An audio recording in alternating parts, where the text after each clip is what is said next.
सोचिए, एक मशहूर आर्टिस्ट अपने ही पति का बेरहमी से खून कर देती है और उसके बाद पूरी तरह खामोश, एक शब्द भी नहीं। आज हम इसी रहस्यमयी चुप्पी के पीछे छिपे राज को खोलने जा रहे हैं, द साइलेंट पेशेंट की कहानी में।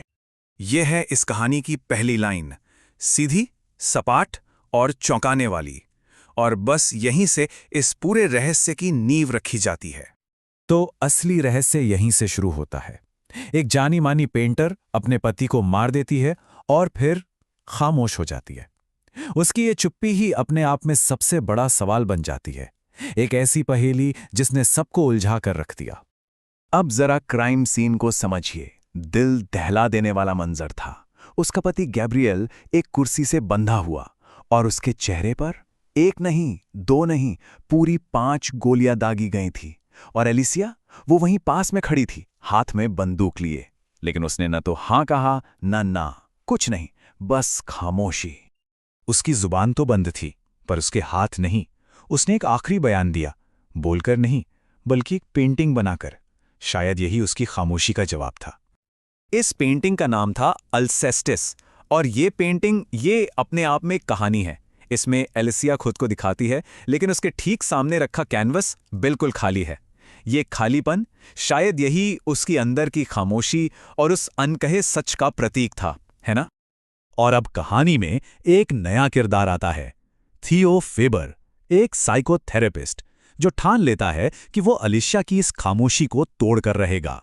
लेकिन सवाल यह है कि क्या उसकी यह जिद सिर्फ एक डॉक्टर की जिद है या कुछ और?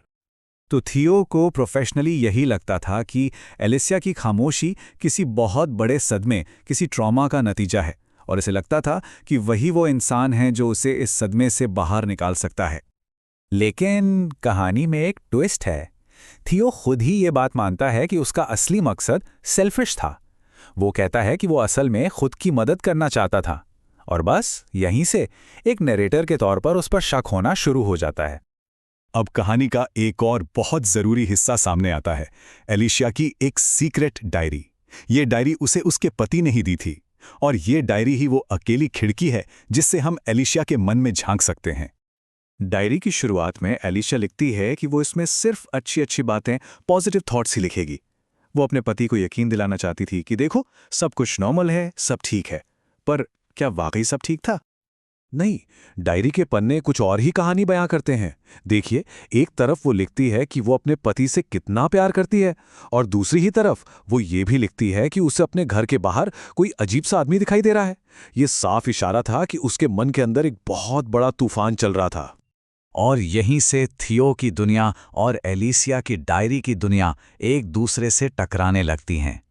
थियो, जो एक थेरेपिस्ट है, अपनी प्रोफेशनल हदें लांघ रहा था, और उधर एलिसिया का डर बढ़ता ही जा रहा था। और मजे की बात देखिए, थियो की खुद की पर्सनल लाइफ बिखर रही थी। उसे अपनी पत्नी पर अफेयर का शक था और वो उसका पीछा कर रहा था। है ना अजीब? एक तरफ वो एलिसिया के मन के शक को समझने की कोशिश कर रहा था, और दूसरी तरफ वो खुद धोखे के डर से घिरा हुआ था। इस बीच एलिसिया अपनी डायरी में लिख रही है कि वो अपने पति से बेइंतहा प्यार करती है, उसे कभी दुख नहीं देना चाहती, और उधर थियो की अपनी शादी टूटने वाली है।